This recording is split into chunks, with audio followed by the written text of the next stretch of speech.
Welcome to another episode of Entrepreneurs in Fuego. We are documenting the journey of incredible entrepreneurs, disruptors, inventors. Patrick McFarland. Nice to meet you. How you doing, man? Doing pretty good. What are you wearing? Tell us about it, because I would imagine that's what your product is all about. Yes, so this is Korwave. It's a mobile wearable brain monitoring device. Okay. We call it EEG in the medical field, and basically what it does is there's electrodes along the device, and it measures your brain activity. And it's made for children, and so when the child has a seizure, it detects a seizure and then notifies their mom.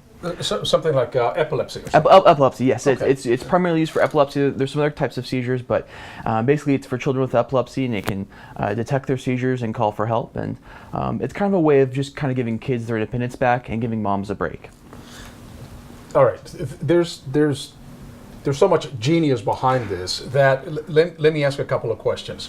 All right. So a kid wears this, much like you were wearing it. Absolutely. And it doesn't look odd, because now everybody wears the headsets and things of that sort. So it doesn't look like you're out of place or somebody that is going to look you in a very odd way. You know what I mean? Exactly. Because kids might feel like, oh, you know, they're looking at me as strange and stuff like that, right? Exactly. That was one of our design goals. And to be honest, our first design was pretty ugly. It looked like a helmet, and the parents let us know that it looked like a helmet. The kids wouldn't wear it, and so we went back to the drawing board. Like, what are some commonly used devices that people wear on the head all the time, and then that you wouldn't notice? And so we came up with Bluetooth speakers, and then the Bluetooth headsets, and we actually have another design that's actually at ASU 3D printing right now, and it literally is looks like a Bluetooth headphones that you'd be wearing. So we wanted to make it more discreet, more obvious, or less obvious rather, because right. You know, the whole point is, you know, compliance, right? Because if it's not something that's going to look cool and the kid's going to get made fun of, then they're not going to wear it, and that's the whole point. So. It's like it reminds me, but it's not the benefits, of course, of this product, but the Google glasses, right?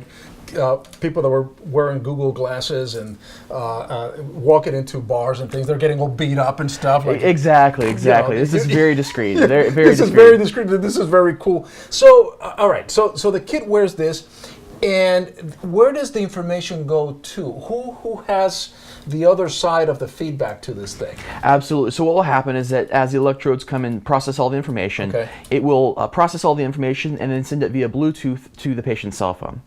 So all you need is just a Bluetooth-enabled cell phone, like an iPhone, an Android, really anything with a Bluetooth on it, and then that will bounce it off to our cloud servers where all the signals will be processed.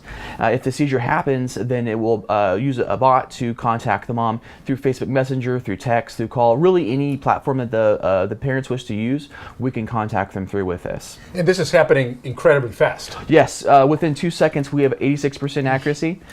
Within 15 seconds we have 99% accuracy, so it literally takes about 2 seconds for the parents to get notified. So the moment the kid starts experiencing an irregularity on their brain waves, it starts, then this gets activated immediately. Exactly. Goes to your central processing unit, if you will, and I'm using CPU, you know, back 80s to speak, so my apologies if I am butchering your technology. I got you. He got me, that's cool. And then he relates to the parents. Exactly. Is that kind of the what's happening? Exactly. And then the second thing that it does is if the seizure lasts for too long, typically 5 to 10 minutes, at that point it becomes pretty dangerous, right? And you need to stop the seizure. At that point you need to either apply some emergency medication or they need to go to a hospital. And so what will happen is that Korwave will automatically dial 911 and provide them with a GPS location of the patient. Because that's a big issue, right? If you're on your cell phone, they only have kind of like a loose area of you, but with the help of Korwave, they'll know within a couple of feet exactly where you are, so that the emergency services can come in and take care of the situation. How far advanced is this product? Because the technology, of course, is already there. You figure it out. Exactly. How far is this from going worldwide? Exactly. So right now we're building our hardware prototype. We've 3D printed a couple of these, the non-functional ones, just to kind of get a feel for it, do some use case testing. We're actually in the process of building it right now as we speak. So once we get that done, what we're going ahead and do is we're going to launch a Kickstarter campaign to generate enough pledges to be able to build prototypes for everyone that wants one. Yeah, absolutely. So this is war like so? Yeah, exactly like that. So you get this? full coverage around the head. Right there. Yeah, exactly. And So the kid is wearing this thing, much like and you have yet another model. That's and another model that's like Bluetooth. Yeah, exactly. It literally looks like a Beats headphones almost. Wow, this is just phenomenal. How many? I'm sorry for the loaded question, but how many lives would you expect to save through this device? That's a great question. So every year there's 150,000 new cases of epilepsy diagnosed in the U.S. 50,000 of those cases are what's called intractable, which means they can't be treated with medication. That means they just go on having seizures all the time. And you can't treat them? They can't be treated. Huh. So out of those 50,000, quite a few die each year because at every 1,000 seizures, someone passes away, right? Wow. So if we have a monitoring unit that can detect a seizure that's potentially fatal, I mean, we could have emergency services come and save these people, right? Because literally 1 in 1,000 people that have the seizures each year die from that. So this could save millions of lives on a global scale. Yeah, that doesn't. All right, so let's look at it from your entrepreneurial journey to get to here. How did that happen? Explain that. That's a great question. So it kind of started actually a couple years ago. I was a 12-year-old boy, and one day I was babysitting my little sister, and she called out to me saying, Patrick, I can't see anything. And, she was a 4-year-old girl at the time, so I just thought she was joking. And you're 12-year-old? I was 12 years old, yeah, okay. Bear in mind I was 12 years old. And she called out saying she couldn't see anything. And so, thinking she was joking, I just let it go. But a short time later, she again called out saying she couldn't see anything. And at that point, I became concerned enough to go check on her, and sure enough, she couldn't see. I mean, it was so weird. Her arms were out, her eyes were wide open, and she was giggling, and she clearly could not see. And so I took her downstairs, and a short time later, she went into a full generalized seizure, full-on convulsions, and unfortunately, the seizure lasted for 15 minutes. I wasn't able to call for help, and so I had to just sit there and watch my sister as she had these seizures for 15 minutes. And so from a young age, I knew I wanted to do something. My mom had a very successful career in HR. She had to leave that to come care for my sister full time. And with the medication that they were giving my sister, she went from this bright, happy, bubbly 4-year-old to just really withdrawn and quiet. It was a complete personality change. And from that experience is what I learned is that the kids with epilepsy have no independence, and the moms that care for them are constantly stressed out. And so I knew from a young age, I wanted to solve this, but as a 12-year-old boy, you don't know how to solve that, right? And as I got into the biomedical engineering program here at Arizona State, I eventually got to the point, junior year, I'm like, I can do this. I can execute on this idea I've had since a 12-year-old boy.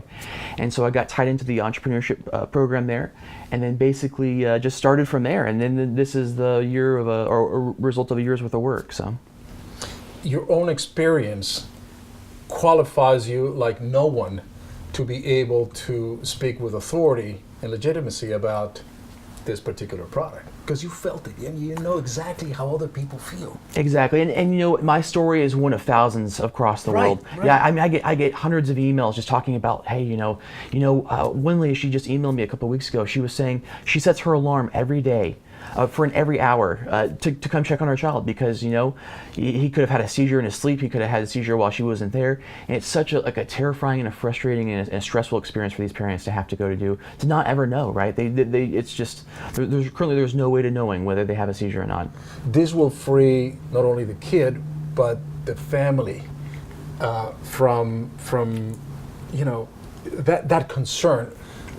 Like you had it, you just didn't know what to do. You're 12-year-old. What am I going to do? Exactly, and that's something we get from a lot of families. Is just that they just want information. They want to feel that safety, right? Because they see something. Is that a seizure? Is that a side effect of a medication? And they just don't know, right? So the brain waves will send out the notification straight away. Exactly. And then there's action.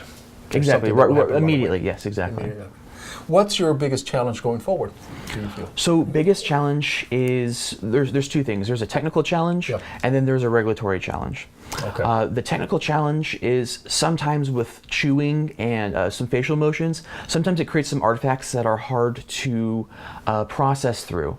A lot of companies have had issues with that. A lot of the headset companies. Creating false positives? Yeah, creating false positives. So they'll say that there's a seizure when there's not. Right. So that's the largest technical challenge. We've been able to mitigate that quite a bit bit, actually, because we went in knowing that was going to be a challenge. I'd rather have that challenge Yeah, than not. exactly. So that's something is that, you just don't want to create too many false positives. Right. That's something that we've been really working strongly to reduce.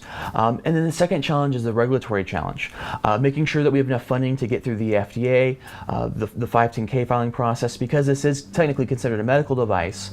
We will have to go through the FDA. We may have to do clinical trials, and so that's kind of our second challenge, is just getting through those regulatory hurdles. But luckily, we're already working with the FDA now, so we're hoping that any issues that would have come up in the future, we can address today. Patrick McFarland, man, I tell you what, man, this is so incredible. I mean, your story, your personal story, in how that, allow you and propelled you to develop this is genuine, and it's so cool. Awesome. Well, thank you so much. How's your sister?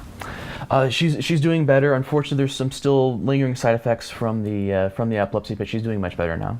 Well, she'll be able to hear and see this interview, hopefully, and then she'll be incredibly proud of you as we are. Awesome. Well, thank you so much. With that, we're out.